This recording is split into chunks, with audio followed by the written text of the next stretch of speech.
నేను ఇప్పుడు కొన్ని నిజాలు చెప్పబోతున్నాను. అలాగా? అయితే భగవద్గీత తెచ్చావా?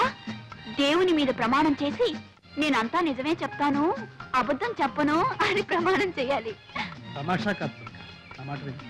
ఇంతకంటే ఏదైనా మంచి జోక్ చెప్పు, వింటాను. దుర్గా, నువ్వు అనుకుంటున్నట్టు నేను కోటీశ్వరుని కాదు. 1 ఆ కారు నాది కాదు.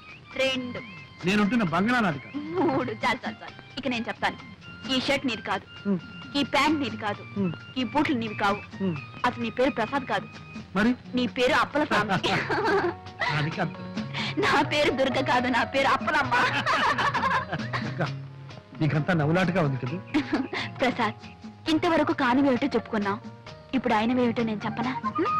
మ్మ్. నువ్వు నన్ను ప్రేమిస్తున్నావు, అవునా? అవును. నేను నిన్ను ప్రేమిస్తున్నాను. ఏమో నువ్వే చెప్పాలి. ఓకే, నేను నిన్ను ప్రేమిస్తున్నాను. మనం ఇద్దరం పెళ్లి చేసుకోబోతున్నాం. అందుకే దుర్గా, మనం ఒకరినొకరు పూర్తిగా అర్థం చేసుకోవాలి. మన ఇద్దరి మధ్య ఏ అపార్థాలు ఉండకూడదు. అర్థాలు లేవు, అపార్థాలు లేవు. మన ఇద్దరి మధ్య ఉన్నది ఒకటే, ప్రేమ.